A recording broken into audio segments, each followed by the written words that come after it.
Supersports, the quickest and most technologically advanced bikes you can buy for the streets, are seeing their numbers fade.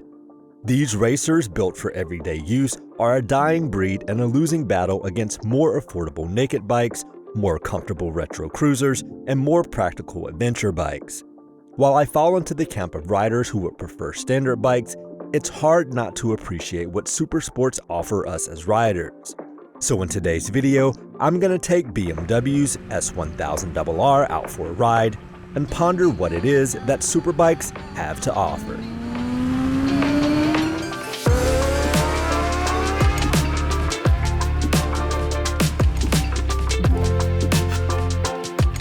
Before we begin, we'd like to thank Motorcycles of Charlotte in Charlotte, North Carolina for letting us spend some time with this BMW S1000RR.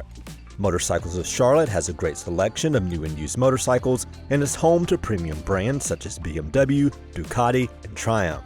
So if you're in the market for a new motorcycle, be sure to check out the folks at Motorcycles of Charlotte. This isn't my first time riding an S1000RR. I originally spent time with BMW's premier sport bike in 2020. I came away from it in awe of just how good this bike was. The engineering and build quality of this bike isn't surprising considering engineering and build quality are two things commonly associated with the German brand. The S1000RR was originally introduced in 2009, with the latest generation making its debut in 2019. The one we have here is a 2020 BMW S1000RR equipped with the M package. But I will also share some footage from the bike I rode in 2020, which had some aftermarket bits, including a BT Moto engine tune.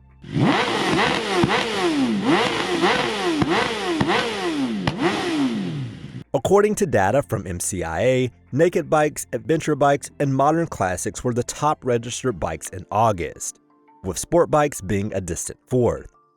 I think there's really three ways to look at this when considering why it is that many riders aren't deciding to buy bikes like the S1000RR, but also why bikes like these are still extremely admirable.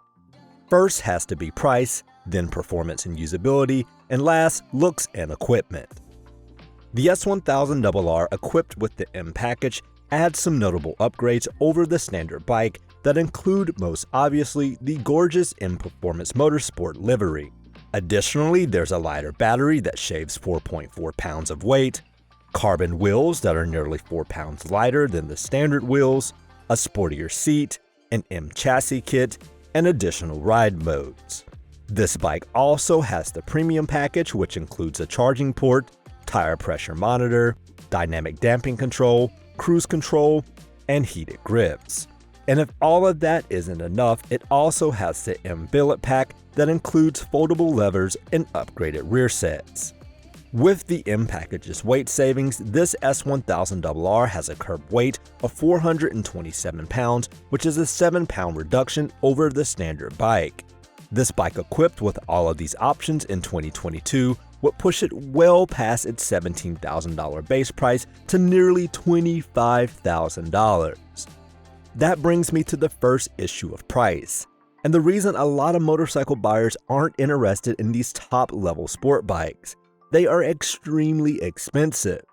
Even with a base price of $16,995, getting into this realm of performance and technology isn't cheap. A new middleweight naked bike can be had for easily half or a third of that price. But let's assume you've made some good decisions in your life and have an extra $20,000 to purchase a new toy. What's it like to ride around town? This is the domain where naked, upright bikes are in their element. But the S1000RR does well.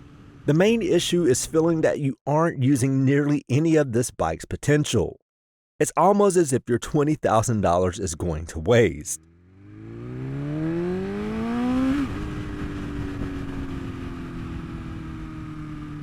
But I think that's part of the problem with these types of bikes and why riders are getting away from them. I can't get beyond first or second gear, and even first and second gear I can't even really take to redline without running into the back of someone. And so these kinds of bikes just don't make sense in the real world. Why would you pay $20,000 for something that you can only use 1 to 5% of on a daily basis. The S1000RR is powered by a 999cc inline-4, and with 205 horsepower and 83 pound-feet of torque on tap, you would certainly find it difficult to use any meaningful percentage of this bike's power within legal limits.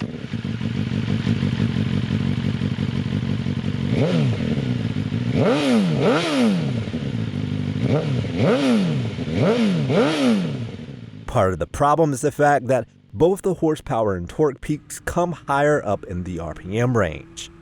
13,000 RPM for peak horsepower and 11,000 RPM for peak torque. There is plenty of torque lower down to pull you up to speed from just about any gear, but it doesn't feel exciting until you reach about 10,500 RPM, and by that point you're just a second or two away from breaking triple-digit speeds. And that's a shame, because making a trip through the gears is an extremely enjoyable experience with the precise and smooth quick shifter.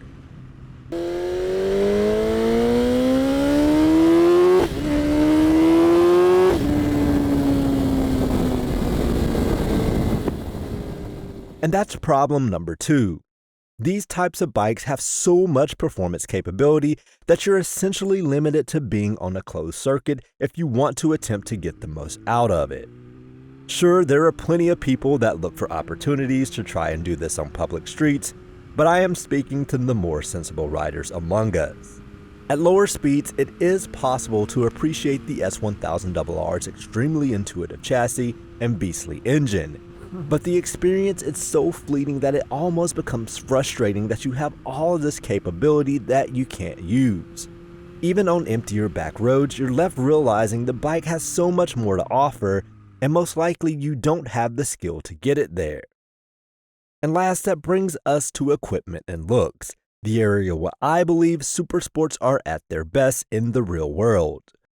BMW is one of the few motorcycle companies in this class that doesn't lean heavily on oilings or Brembo for their components. But don't be fooled into thinking this bike's kit isn't top tier. Braking is done by dual 4-piston calipers biting 320mm disc up front and a single 220mm disc clamped by a single piston caliper in the rear, with advanced switchable ABS. Marzocchi provides the 45mm USD fork up front, and the rear has a fully adjustable shock. The feeling you get through the handlebars reminds you of how seriously the S1000RR takes every input you make. This bike feels very special and capable from the moment you begin to ride. The rest of the equipment also lives up to this bike's asking price. The handlebar controls are well laid out. It does take a minute or two to figure out navigating through the menus, but once you master the scroll wheel and menu button, everything is fairly intuitive. The left side also has cruise control buttons and light controls with auto-canceling turn signals.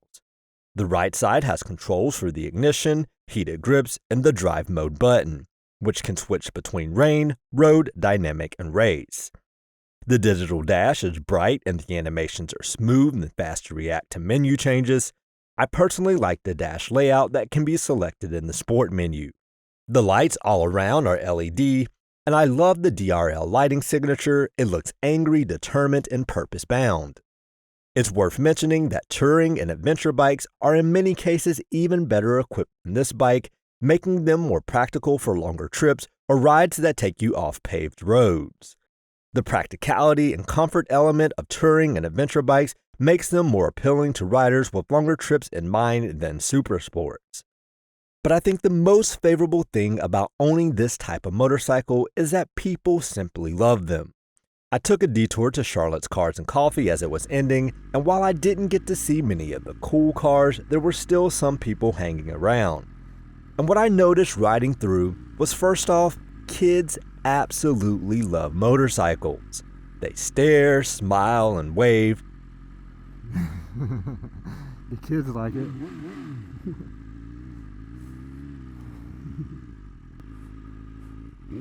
But even adults were happy to give me a thumbs up and show how much they approved of the S1000RR.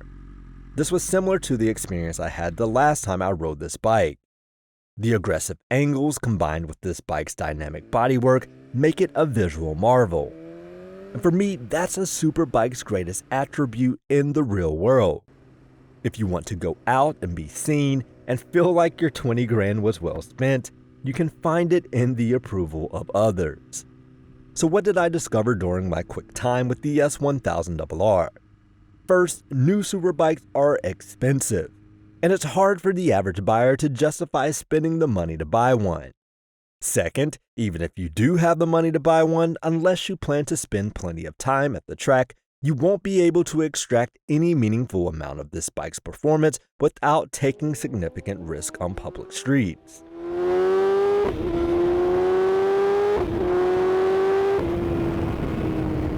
Third, the technology, fit and finish, and overall feel of these bikes is unmatched and certainly live up to the asking price. There's tons of technology, comfort, and speed. But last, no matter what the industry says about Supersports or what stat sheets are saying about who's buying them, bikes like the S1000RR remain at the top of the motorcycle hierarchy. Thanks for watching, and if you enjoyed this video, be sure to like, subscribe, and leave a comment below. You can also find us on Instagram at RIDEXDRIVE.